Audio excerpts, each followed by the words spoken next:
안녕하세요. 매일 새로운 사연을 전하는 읽어주는 사연 라디오입니다. 구독과 좋아요, 많은 공유 부탁드립니다. 오늘의 사연 시작하겠습니다. 안녕하세요. 얼마 전 파혼한 30대 여성입니다.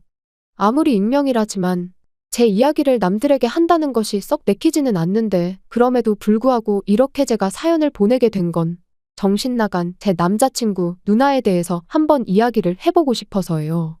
솔직히 제가 그러려니 하고 넘겼어야 하는 일을 키운 거라는 생각은 안 드는데 그래도 객관적인 의견을 한번 들어보고 싶네요. 그래야 괜히 마음 한켠에 내가 너무 예민하게 행동해서 상황이 이렇게 된 건가 하는 찝찝함을 털어낼 수 있을 것 같아서요. 정말이지, 잘못한 사람은 따로 있는데 왜 제가 이렇게 힘들어야 하는 건지. 아무튼 남자친구 누나하고 전 서로 같은 학원에서 근무하던 사이예요. 다만 담당하는 과목도 다르고 학생들 나이대도 다르다 보니 시간표가 겹치는 일도 별로 없었고 그렇다 보니 가깝게 지내던 사이는 아니었어요. 끼케야 오며 가며 인사나 주고받고 어쩌다 말 몇 마디 주고받은 게 다였달까요? 그런데 그렇게 지낸 지 한 반년쯤 되던 때였을 거예요. 남자친구 누나가 학원을 관두게 됐다고 하더라고요. 그러면서 밖에서도 종종 보고 지내자며 연락처를 물어왔는데 솔직히 그런 상황에 누가 번호를 안 알려줄 수 있겠어요? 저도 그냥 싫다고 할 수는 없었으니 예의상 알려줬고요. 그런데 어쩌다 보니 이후로 꾸준히 연락을 주고받게 됐네요. 그리고 그렇게 한두 번 정도 따로 만나서 커피도 마시고 했더니 저랑 친해졌다고 생각했었는지 하루는 자기가 소개팅을 해주고 싶다는 거예요. 그리고 저는 소개팅은 솔직히 내키지 않았는데 그렇다고 거절하기도 좀 그렇더라고요. 자기 딴에는 나를 좋게 봐서 해주겠다고 한 건데 거절하면 무안해할까 싶어서요. 그래서 그렇게 나간 소개팅 자리에서 이제는 헤어졌지만 아무튼 남자친구를 처음 만났습니다. 그런데 알고 보니까 남매지간이었던 거죠. 그리고 그걸 알게 된 건 남자친구랑 세 번째 데이트를 하면서였어요. 소개팅은 자주 해봤냐 그런 이야기를 하다가 이제 주선자 얘기가 나왔는데 남자친구가 우리 누나 어쩌고 그랬거든요. 그래서 그게 무슨 소리냐고 제가 물으니까 아차 싶은 표정을 하더니 이내 하는 말이 실은 소개팅 주선자가 자기 누나랍니다.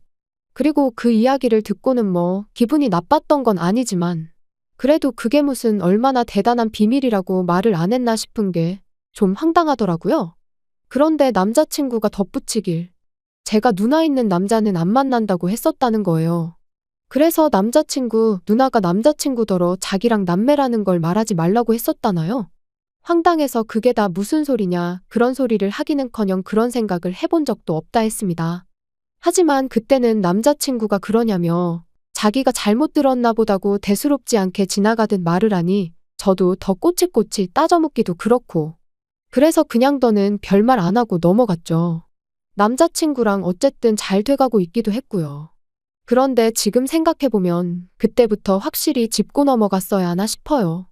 아무튼 그런 일도 있었지만 저희 두 사람만 놓고 이야기하자면 남자친구나 저나 좋은 게 좋은 거다 넘기는 성격이다 보니 서로 크게 부딪힐 일도 없었고 말 그대로 불타오르는 사랑은 아니었지만 같이 있을 때면 좋고 편안했다 그 정도로 표현할 수 있을 것 같네요.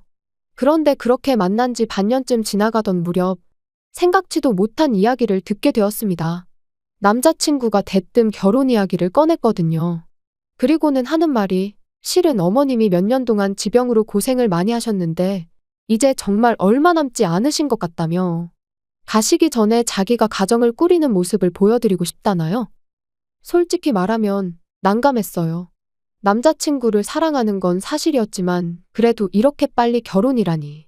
거기까지 생각해 본 적은 없었으니까요. 하지만 또 한편으론 저 속이 말이 아니겠구나 생각하니 싫다고만 할 수도 없겠고. 그런데 그렇게 제가 고민을 하던 중 어머님이 다시 병원에 입원을 하셨고 남자친구가 전하길 의사가 이제 정말 마음의 준비를 하라고 하더랍니다. 그리고 그 이야기를 하면서 닭똥 같은 눈물을 뚝뚝 흘리는 남자친구를 보고 있자니 더는 생각을 좀 더 해보겠다고도 못하겠는 거예요. 그래서 서둘러 결혼식을 준비하기 시작했어요. 하지만 그렇게 서둘렀음에도 불구하고 결국 어머님께선 세상을 떠나셨습니다. 그리고 저희 부모님께선 이렇게 된 이상 일단은 돌아가신 분 잘 보내드리고 결혼은 좀 미루는 게 어떻겠냐 하시더라고요. 상 치르고 얼마 안가 식을 올리면 자칫하면 결혼식장이 눈물바다가 될 수도 있다면서 그런 북새통에서 하나뿐인 딸을 시집 보내기는 싫다고 하시면서요. 그리고 저도 곰곰이 생각해보니까 그게 아주 틀린 말은 아니다 싶었습니다. 그런데 제가 이 이야기를 어쩌다 보니 남자친구 아닌 남자친구 누나하고 먼저 하게 됐는데 남자친구 누나는 그럼 뭐 어떡하겠냐면서 자기가 생각해도 그럴 수 있겠다며 저 편할 대로 하라더라고요. 그래서 남자친구 누나한테 그럼 언니가 남자친구한테 얘기 좀 잘 전해달라고 했어요. 아무래도 가족이 그렇게 이야기하는 게 제가 하는 것보다 더 납득하기 쉬울 것 같아서요. 하지만 어째선지 다음날 하루 종일 남자친구와는 연락이 닿질 않았습니다. 원래도 뭐 저희 둘이 시시콜콜한 이야기까지 주고받고 그러진 않다 보니 처음엔 그냥 바쁜가 싶었어요. 그런데 퇴근 시간이 지나도록 제 톡도 안 보고 전화도 안 오고 그러니까 그때부턴 슬슬 걱정이 되는 거예요. 나중엔 어머님 일로 어디 가서 나쁜 마음이라도 먹은 건 아닌가 하는 말도 안 되는 극단적인 생각까지 들 정도로 말이죠. 그런데 자정이 넘어서야 남자친구에게 전화가 걸려왔습니다. 그리고 그 목소리를 들으니 안도감도 잠시 우라가 치미는 거예요. 그래서 지금 뭐 하자는 거냐고 따졌어요. 왜 하루 종일 전화는 안 받고 지금 시간이 몇 시인 줄 알긴 하냐고요. 그러니까 남자친구가 전에 없이 목소리를 깔고는 누나한테 다 들었다면서 어떻게 그럴 수가 있냐더니 저한테 크게 실망했답니다. 먹긴 놈이 썩낸다더니 지금 내가 화를 내도 부족한 판에 자기가 왜 분위기를 잡고 실망은 또 뭘 실망했다는 건지. 이건 뭐 기가 막혀서 말이 다 안 나오더라니까요.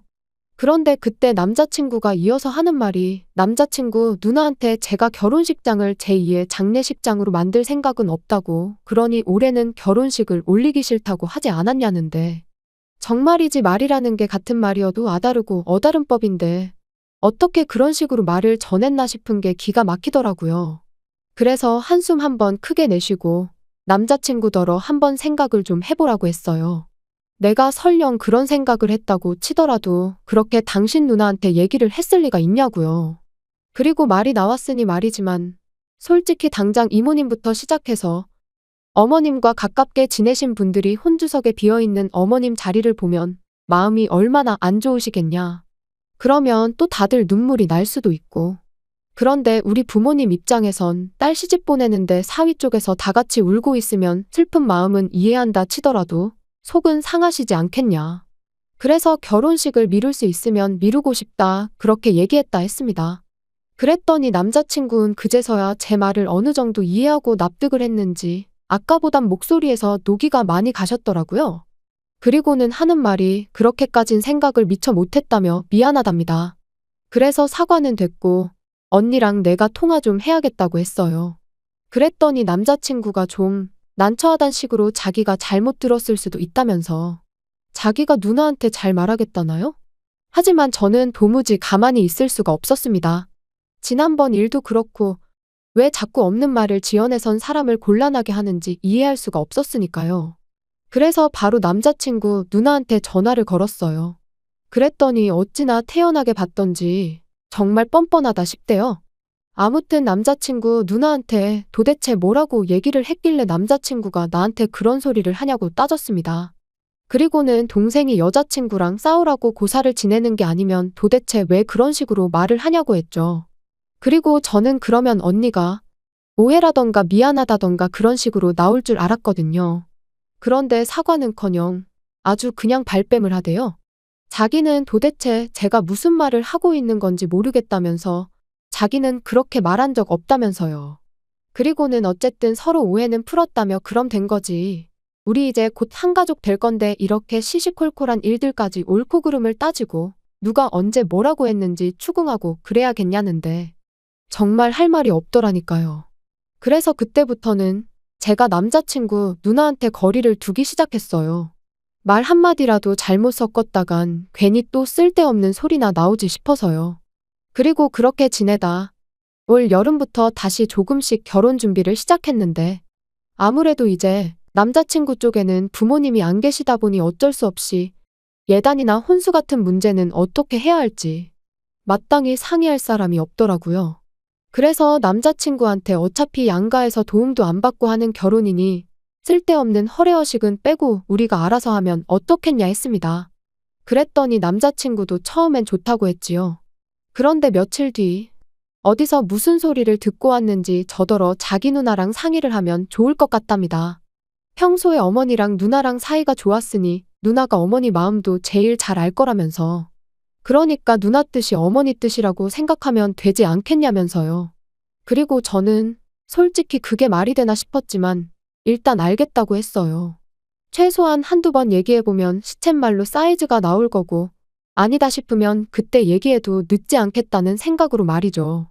그런데 지금 생각하니 또 화딱지가 나는데 남자친구 누나의 요구사항은 말도 안 되는 것들 뿐이었습니다. 하나부터 열까지 다 이야기하자면 끝도 없고 정말 기가 찬다 싶었던 것들만 이야기해보자면 일단 혼주석에 자기가 앉겠다고 든 것부터가 어이가 없었어요. 저는 어머님이 안 계시니 당연히 그 자리를 비워놓거나 아니면 이모님이 앉으시면 어떨까 생각하고 있었는데 자기가 앉겠답니다. 화촉점화도 저희 어머니랑 자기가 하면 되는 거 아니냐면서요. 까놓고 자기가 제 남자친구보다 꼴랑 2살 많아서는 입히고 먹여가며 키운 것도 아니고 그래서 제가 안 된다. 하객들이 보면서 무슨 생각을 하겠냐 싫다 했더니 자기가 뭐라고 그럼 이 결혼을 허락을 하네 못하네 그러고 있더라니까요. 그리고 결국 어떻게 되었냐 하면 뭐 이기고 지고 그런 문제는 아니었지만 그래도 굳이 말하자면 제가 이겼어요. 이 이야기가 이모님 귀에까지 들어가면서 남자친구 말로는 이모님이 크게 화를 내셨다대요. 왜 쓸데없이 그런 고집을 부렸냐 하시면서요. 하지만 남자친구 누나의 헛소리는 거기서 끝이 아니었습니다. 결혼식이 자기 뜻대로 안 될 것 같으니 이제 생략할 게 따로 있지 결혼식이 장난이냐면서 예단은 물론이고 이바지 음식까지 싹 다 해오라고 했으니까요. 그리고 덧붙이기를 예단은 2사람분을 준비해야 한답니다. 돌아가신 어머님하고 자기 목까지 말이에요. 그러면서 무슨 사진을 보여주는데 한 개에 500도 넘는 명품백 2개가 떡 하나 찍혀 있더라고요. 어이가 없어서 이런 건 못 해드린다 했습니다. 그럴 형편도 못 되고 계시지도 않은 어머님 목까지 사드리는 건 더더욱 말이 안 된다면서 말이죠. 그랬더니 남자친구가 지 누나한테 무슨 소리를 들었는지 저한테 너무한다대요. 자기 누나도 나름대로 아들 결혼하는 것도 못 보고 돌아가신 어머니가 불쌍해서 나름의 방식으로 추모를 하려는 건데 그런 마음은 헤아려 주지 못할 망정 계산기만 두드리는 제가 나쁘다면서 말이에요. 어이가 없어서 돌아가신 분 앞으로 명품백 사드리는 게 무슨 추모냐고 받아쳤습니다. 그리고도 도통 화가 풀리지 않아서 살아계실 때나 잘하지. 이제 와서 왜 남의 돈 가지고 쇼를 하려 드냐고 쏘아붙이고는 그 핸드백이 받고 싶거든. 너부터 네 누나한테 가서 예물은 얼마짜리 해줄 거냐 물어보고 오라 했습니다. 해준다는 거에 맞춰서 나도 한번 생각이나 해보겠다고요. 그리고 말 나온 김에 결혼 비용도 어떻게 할지 다시 한번 따져보자니까. 그제서야 남자친구가 하는 말이 그걸 그렇게 하나하나 다 따지고 들면 결혼을 어느 세월에 하냐면서 알겠다고 자기가 누나한테 잘 말해서 명품백은 하나만 하는 걸로 해오겠다나요? 그리고 그런 남자친구를 보고 있자니 이 인간은 죽어도 자기가 뭘 잘못했는지는 깨닫지 못하는구나. 지 누나가 뭐가 문젠지도 모르겠구나 싶은 게 한마디로 결혼 생활에 있어서 가망이 없겠다 싶었죠. 그래서 그냥 나랑 결혼할 돈으로 네 누나 백이나 사주고 돌아가신 어머님 앞으로도 하나 사드리고 그러라고 했어요. 그리고는 해주는 김에 네 누나 데리고 병원도 좀 가보라고. 가서 없는 말 지어내는 그 병 좀 고쳐주라고 했네요. 필요하면 입원이라도 시켜야지. 그러다 사람 잡는다고요. 그랬더니 지 누나를 정신 나간 환자 취급했다고 어찌나 바득바득 이를 갈던지. 하지만 그러던지 말던지 겁나기는커녕 그런 남자친구의 모습이 안타깝고 우스울 뿐이었습니다. 아무리 어머니가 돌아가신 일이 큰 충격이었다고 해도 다 큰 성인 남매가 어쩜 저렇게 하나같이 똥된장 구분도 못하고 저러나 싶은 게 불쌍할 뿐이었지요. 아무튼 이후로도 서로 할 말 못할 말을 몇 번이나 더 주고받고서야 파혼했어요. 그리고 저는 오만정이 다 떨어졌는데 남자친구는 미련이 남았는지 요즘에도 종종 연락이 옵니다. 한심할 뿐이에요. 긴 이야기 들어주셔서 감사합니다. 오늘의 사연은 여기까지입니다. 구독과 좋아요, 알람 설정해 주시면 앞으로 더 좋은 사연으로 찾아오겠습니다. 감사합니다.